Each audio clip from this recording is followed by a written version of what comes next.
La croissance du transport aérien déjoue régulièrement tous les pronostics. Dans les 15 ou 20 ans à venir, il faut compter sur un doublement du trafic et cela va faire du bruit. Or, les riverains, eux, veulent moins de bruit et surtout moins de gêne. Quand vous avez un avion qui vous survole, eh bien, surtout s'il est un petit peu hors la loi, c'est-à-dire à basse altitude, ça nous dérange énormément. On obéit à des contraintes économiques et en contre-coup, c'est générateur de nuisances. Pendant 1 an et demi, on s'est baladé dans la rue avec des banderoles, des slogans, on s'est battu sous la pluie pour essayer d'obtenir quelque chose. En l'occurrence, c'était des procédures qui tiennent compte de l'environnement. Si aujourd'hui elles ne sont pas respectées... La presse se fait l'écho des inquiétudes, voire des plaintes des riverains et des associations. Cette demande sociétale nouvelle oblige le gouvernement, la DGAC, les opérateurs à évoluer dans leur comportement et à mieux écouter et mieux comprendre les citoyens. Le bruit est une des nuisances les plus communément soumises à l'administration. Et il est non moins clair que le bruit généré par le transport aérien fait partie très majoritairement des questions qui nous sont posées par beaucoup de nos concitoyens. Il y a le bruit agréable que l'on a chez soi et le bruit désagréable que l'on vit un peu comme un viol. Même si on constate que les avions font moins de bruit, hein, ça c'est mesurable, dans le même temps, la capacité augmentant, le type de gêne va un petit peu changer. On va passer à un problème de niveau de bruit très fort, à un problème de répétition de bruit, à quelque chose comme par exemple un bruit de fond permanent. Et là, on aboutit à une gêne. Il n'y a pas de commune mesure entre quelqu'un qui habite au voisinage immédiat d'un aéroport et quelqu'un qui se trouve à un nombre important de kilomètres. Les deux entendent la source, en l'occurrence l'avion, mais les deux ne la perçoivent pas avec le même niveau acoustique. Les communes qui sont relativement éloignées mais survolées par les avions se plaignent surtout de la trajectoire et même de l'altitude. Dans notre vie, il faut que tout le monde accepte de vivre dans un certain environnement et que cet environnement soit de façon consensuelle accepté, au moins par une majorité. À partir de ce moment-là, eh bien, si je puis dire, la vie sera possible. En gros, il y a à peu près 11% des gens en France qui disent voyager régulièrement en avion à l'étranger. Quand on regarde les aspirations sont en revanche extrêmement fortes.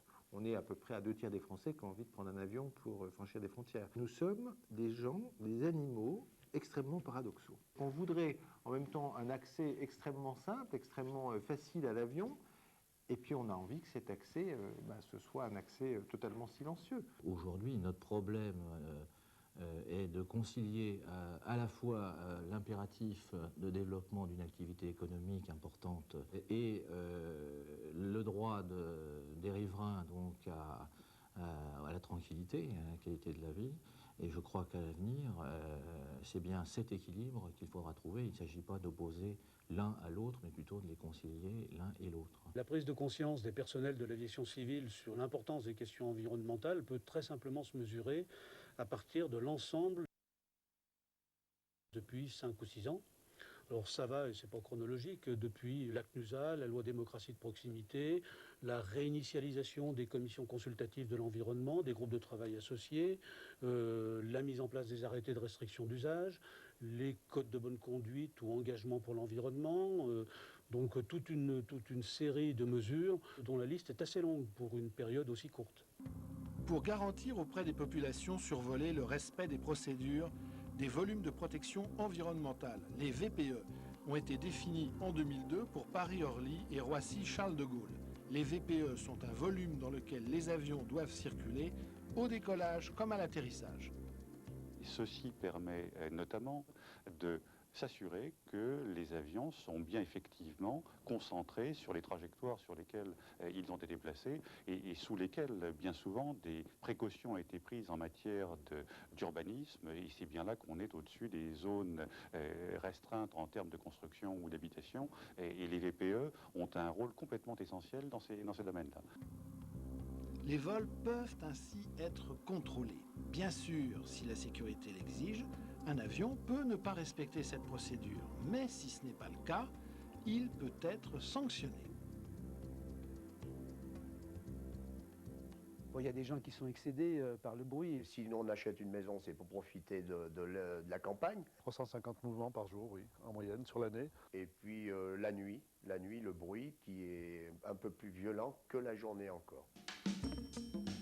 Beaucoup de mesures sont d'ores et déjà prises. La coopération avec les constructeurs pour la production de moteurs moins bruyants, le retrait progressif des avions les plus bruyants, la restriction des vols de nuit. Et pour faire respecter ces procédures, plusieurs instances interviennent, au premier rang desquelles la Commission nationale de prévention des nuisances, la CNPN. La CNPN est composée de 3 catégories de membres, des représentants des associations d'usagers, des représentants des administrations de l'État et des personnalités qualifiées dans le domaine aéronautique. La Commission nationale de prévention des nuisances a pour objet d'examiner les dossiers d'infraction commis par les compagnies aériennes qui n'ont pas respecté des normes de protection de l'environnement. Essentiellement les trajectoires protectrices des riverains, les heures de couvre-feu et les seuils de bruit qui sont autorisés par la réglementation. La CNPN est chargée d'instruire les dossiers, d'écouter les compagnies aériennes, de les entendre, de discuter entre ses membres pour se forger une opinion et de faire une proposition à la CNUSA. Et c'est la CNUSA qui prend la décision concernant l'amende qui est imposée aux compagnies aériennes.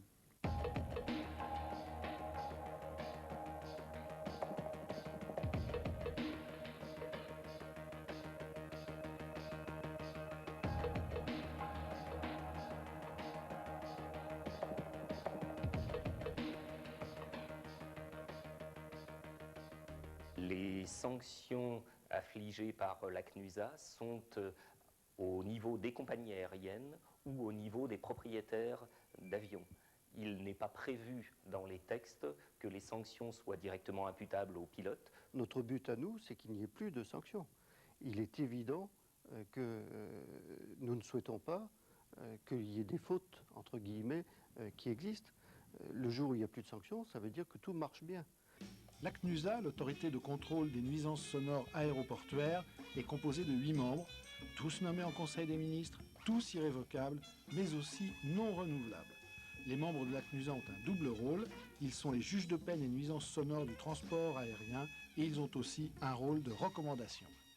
Globalement, on peut dire que le gouvernement nous a suivis et nous essayons de faire comprendre effectivement que le développement du transport aérien passe et passera de plus en plus par le développement d'un certain nombre de règles et d'habitudes de conduite, d'habitudes de contrôle. Le problème des exigences de capacité du transport aérien est un vrai problème. Nous disons, nous, qu'à tout le moins, après la sécurité, qui doit être l'élément fondamental, après la sécurité, il doit y avoir passage à l'environnement, et ensuite passage à la capacité. C'est-à-dire que nous considérons que l'impératif de capacité doit être second par rapport à l'impératif d'environnement. Sur les 10 aéroports français les plus importants, lorsqu'une modification de procédure significative est envisagée, une enquête publique doit être menée auprès des communes. Cette enquête publique est déclenchée par le préfet et la Commission consultative de l'environnement local, la CCE, sera mobilisée. Les commissions consultatives de l'environnement, elles sont consultatives, c'est-à-dire qu'elles ne prennent pas de décision, mais qu'elles donnent des avis. Cette composition tripartite réunit les 3 catégories de gens qui sont concernés. Les professionnels de l'aviation, les élus et les associations. La commission consultative de l'environnement de l'aéroport de Saint-Exupéry, à laquelle je participe, a été une très bonne chose, puisque ça nous a permis à nous, élus, si vous voulez, de jouer notre rôle de prévention et d'avertissement, en fait, concernant toutes des procédures de décollage, d'atterrissage, de prise en compte des gènes sonores par des capteurs de son, ce qui n'enlève pas les nuisances, mais qui permet quand même de les contrôler.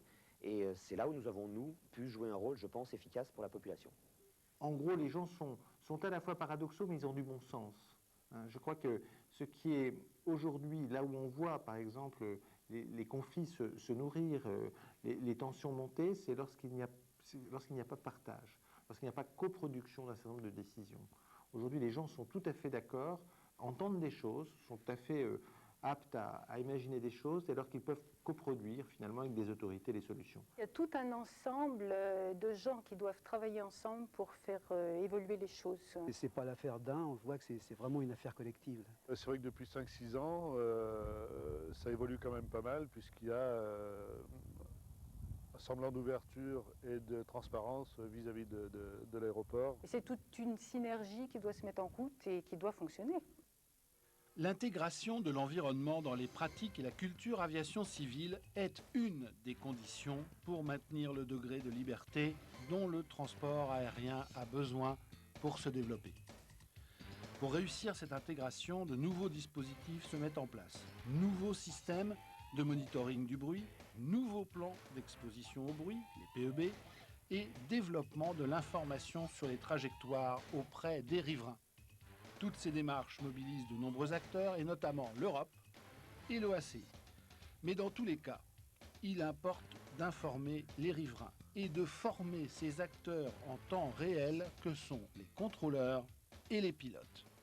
Ce qui a été ressenti, c'est la nécessité d'articuler, de structurer, de renforcer cette formation. Et c'est bien là que nous avons aussi un axe d'orientation et un axe de priorité.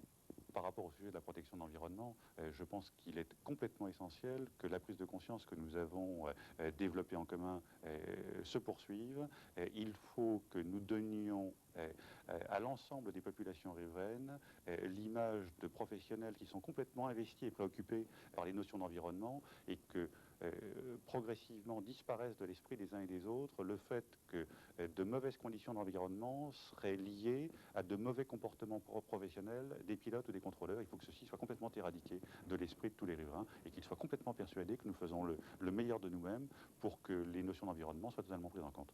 Toutes ces procédures de moindre bruit sont contraignantes, il est vrai, mais il faut toujours savoir qu'en dessous de vos avions, il y a des personnes qui vivent. Continuez de faire votre travail. Par contre, ce que je vous demanderais, c'est de penser un petit peu plus à nous et puis de se porter volontaire quand il y a des formations sur l'environnement.